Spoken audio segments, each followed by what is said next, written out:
Hello छात्रों, अब तक हमने डीएलएड बीटीसी के फर्स्ट ईयर के फर्स्ट सेमेस्टर मैथ के 2020 के पेपर को हल करने का प्रयास किया और उसमें से बहुविकल्पी प्रश्न को हल कर लिया है। अब बारी है अतिलघुत्तरीय प्रश्न को हल करने के लिए। तो चलिए अब हम लोग अतिलघुत्तरीय प्रश्न को हल करने का प्रयास करते हैं।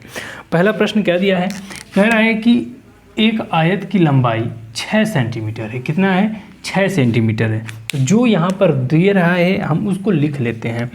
क्या कि यहाँ पर लिख दें कि आयत की लंबाई कितना है? 6 सेंटीमीटर है। 6 सेंटीमीटर है। आगे क्या दिया है? तथा चौड़ाई 2.5 सेंटीमीटर है। यहाँ पर लिखेंगे तथा आयत की चौड़ाई कितना है? 2.5 सेंटीमीटर है। कितना है? 2.5 सेंटीमीटर है। समझ में? तो आगे प्रश्न बोल रहा है कि आप क्या करिए, इसका क्या करिए, आयत का क्षेत्रफल ज्ञात कीजिए। तो आयत का क्षेत्रफल हमको ज्ञात करना है। तो क्षेत्रफल ज्ञात करने के लिए हमको क्षेत्रफल बराबर पता होना चाहिए। तो यहाँ पर लिखेंगे कि आयत का क्षेत्रफल बराबर क्या होता है? लंबाई गुणे चौड़ाई होता है।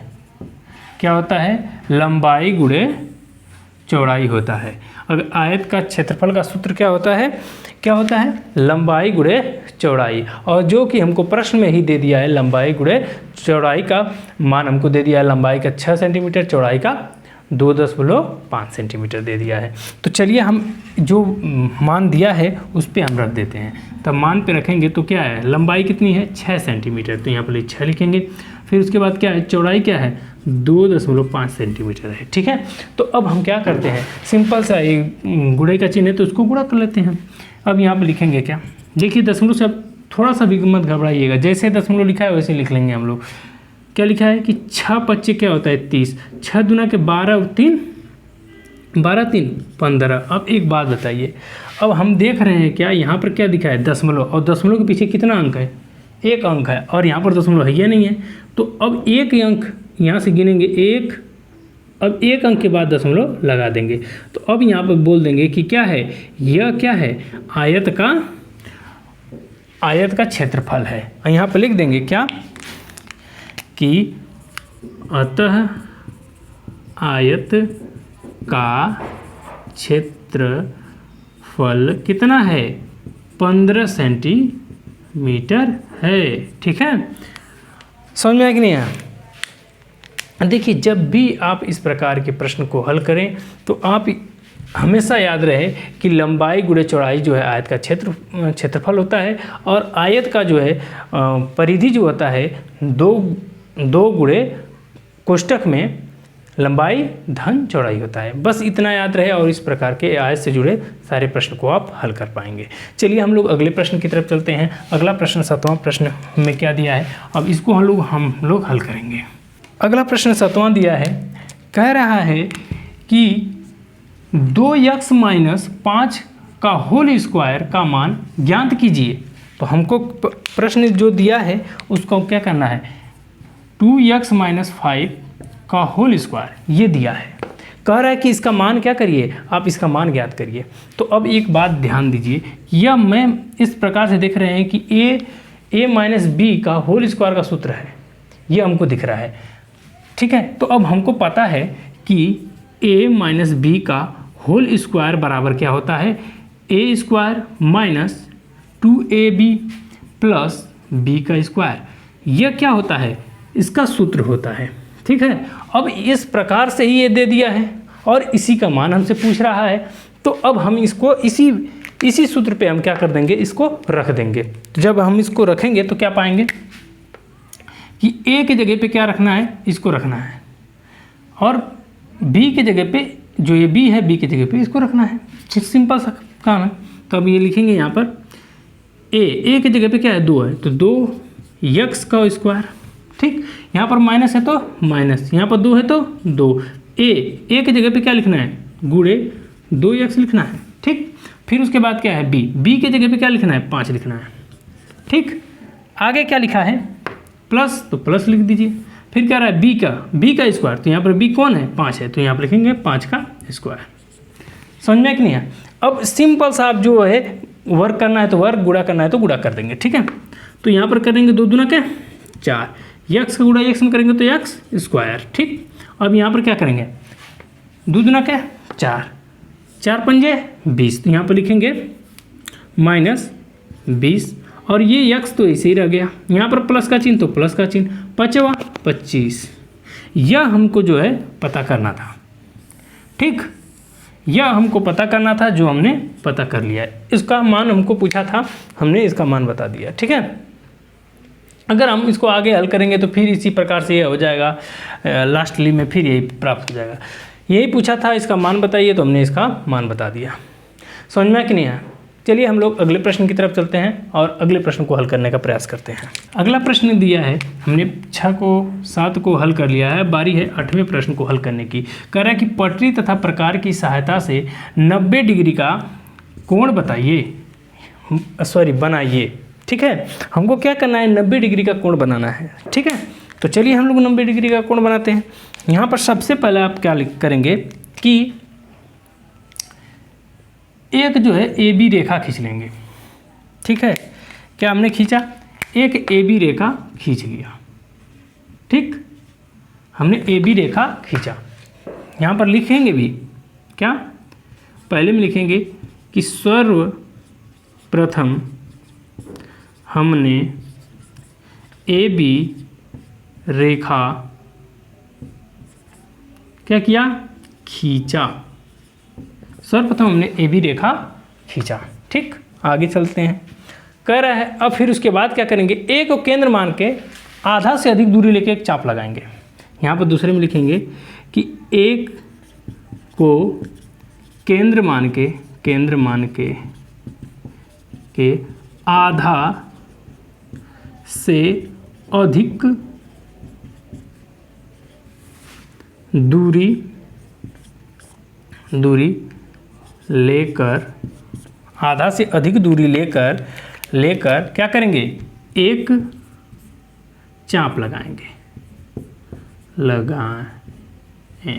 हमने क्या, अब ये आधा से अधिक दूरी का है, यहाँ तक, इसको हम यहाँ से ले लेंगे, चाप यहाँ पर लग गया, फिर इसी प्रकार से यहाँ पर लग गया, ठीक।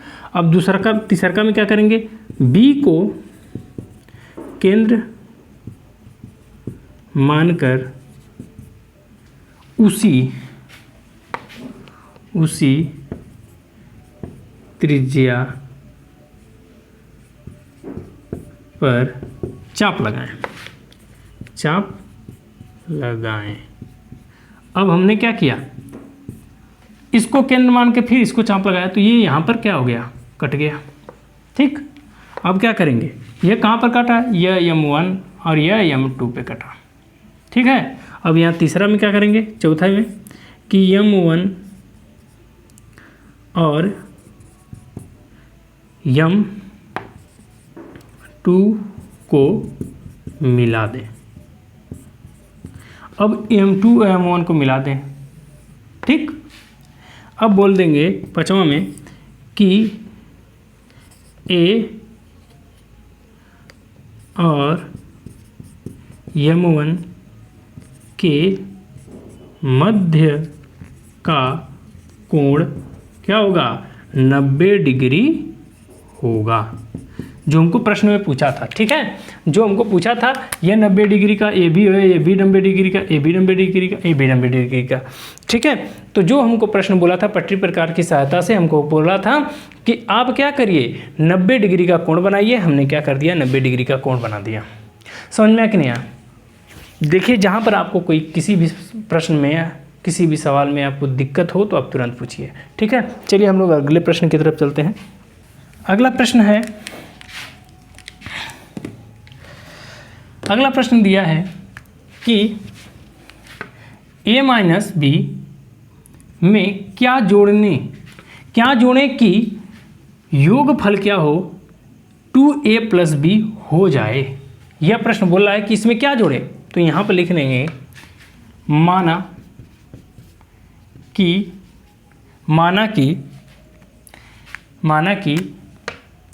a माइनस बी में यक्स जोड़ दें, जोड़ने पर यक्स जोड़ने पर वह संख्या प्राप्त होगी।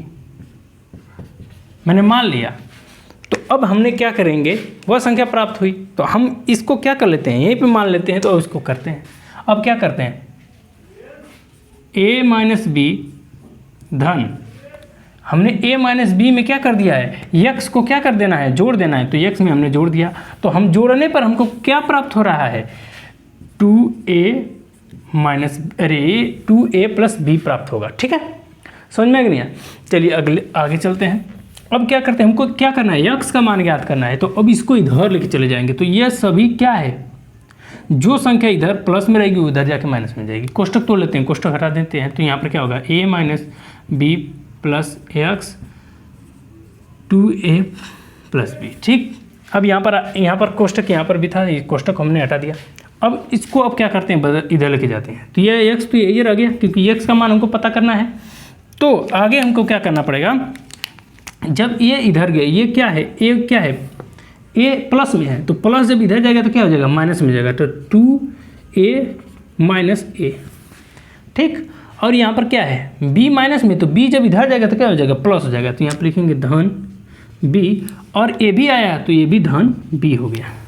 ठीक, समझ में आ कि नहीं आया। अब आगे क्या करते हैं हम, अब यहाँ पर लिख लेंगे कि यक्स, अब एक बात बताइए, 2a में से एक चला गया तो क्या बचेगा, एक a बचा। अब एक बताइए, a b a और a b e, दोनों को जोड़ देंगे तो क्या हो जाएगा, 2b हो जाएगा। ठीक है, क्या हो जाएगा, 2b हो जाएगा। ठीक, अतः हम यहाँ बोलेंगे कि अतः a माइनस बी में a प्लस 2b जोड़ने पर क्या होगा, 2a प्लस b क्या होगा, प्राप्त होगा।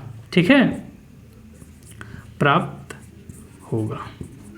समझ में आ कि नहीं है। देखिए, जहाँ पर अभी आपको किसी भी प्रश्न में समस्या आपको दिखे कि यहाँ पर ये समस्या है, हमको नहीं समझ में आ रहा, तो आप तुरंत पूछिए, हम बताने का पूरा प्रयास करेंगे। चलिए हम लोग अगले प्रश्न की तरफ चलते हैं। अगला प्रश्न क्या कहता है, चलिए हम लोग अगले 9 प्रश्न को हल कर लिए हैं, अब बारी है 10वें प्रश्न की। तो यहाँ पर लिखा है कि 4 अंकों की सबसे बड़ी प्राकृतिक संख्या और सबसे छोटी संख्या का क्या करिए, अंतर ज्ञात कीजिए। तो हमको सबसे पहले यहाँ पर लिख देंगे क्या, कि 4 अंकों की है, तो यहाँ पर लिख देंगे, प्रश्न आधा है क्या, सबसे छोटी संख्या चारों उसी 4 अंकों की होगी। ठीक है, यहाँ पर लिखेंगे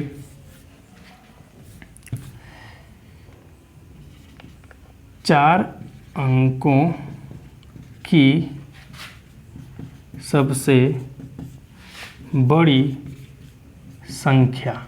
4 अंकों की सबसे बड़ी संख्या क्या होगी, 4 अंकों की सबसे बड़ी संख्या है 999। ये 4 अंकों की सबसे बड़ी संख्या है। फिर आगे बोला कि उसी 4 अंकों की क्या करना है, छोटी संख्या, सबसे छोटी संख्या। तो यहाँ पर लिखेंगे कि 4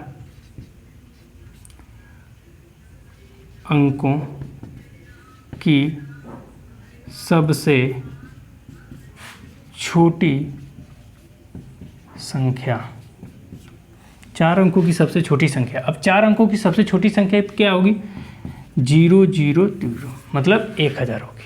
समझ में आया कि नहीं आया। तो चलिए अब आगे बोला है कि इनका क्या बताइए, अंतर बताइए, अंतर ज्ञात करिए। तो हम यहाँ पर इसका अंतर ज्ञात करेंगे, अंतर मतलब घटाना। तो अब यहाँ पर बड़ी से बड़ी संख्या तक छोटी छोटी संख्या को घटा देंगे। तो अब यहाँ पर इसमें से इसको घटा देंगे। अब हमारा क्या आ गया, सब सेम इसी तरह उतर जाएगा, ये भी उतर गया, ये भी उतर गया, 8 बचा।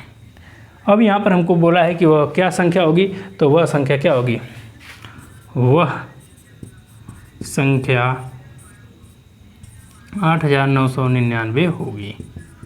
ठीक है, आया समझ में कि नहीं आया। देखिए चलिए हम लोग अगले प्रश्न की तरफ चलते हैं। अगला प्रश्न है जो 11वें नंबर पे है, कह रहा है कि 5 10 15 का लघुत्तम समापवर्त्य मतलब कि लस ज्ञात कीजिए। हमको लस ज्ञात करना है। ठीक, किसका किसका ज्ञात करना है? संख्या दी है 5 का, 10 का और 15 का। क्या करना है? लघुत्तम समापवर्तक ज्ञात करना है। ठीक, लघुत्तम समापवर्तक का अर्थ है कि वह संख्या जो मिले उसको भी लिखना है, जो न मिले उसको भी लिखना है। ठीक है, तो सबसे पहले इन संख्याओं का अभाज्य गुणनखंड कर लेते हैं। जो ये संख्या है, इन संख्याओं का अभाज्य गुणनखंड करने पर अब करेंगे तो क्या पाएंगे? अब 5 को हम इस प्रकार, 5 तो किसी से टूटेगा ही नहीं, तो इसको हम इस तरह से 5 को 5 लिख देते हैं। फिर ये जो 10 है, तो 5 के पाढ़े में 2 5 10 आता है, फिर 5 बच गया 5 बार में। फिर उसके बाद क्या है? 15 है, 15 2 के पाढ़े में कटेगा नहीं, 5 3 15, तो 3 गुणे 5। ठीक है, समझ में आया कि नहीं? अब इसका क्या करना है? लसा लेना है। तो ल गुणे लसा बराबर जो मिला है उसको भी लिखिए, जो नहीं मिला उसको भी लिखिए। ये 5 तो कुल में मिल गया, तो अब यहाँ पर 5 लिख देंगे। 2 किसी में मिला? नहीं मिला, फिर भी लिखेंगे। 3 किसी में मिला? नहीं मिला, फिर भी लिखेंगे। ठीक, अब यहाँ पर गुणा करेंगे तो 5 दूना के 10 और 10 3 30, तो यहाँ पर 30 हो गया। समझ में आया कि नहीं? अतः लिखेंगे, अतः 5 10 और 15 का लस 30 होगा। ठीक है, 30 होगा।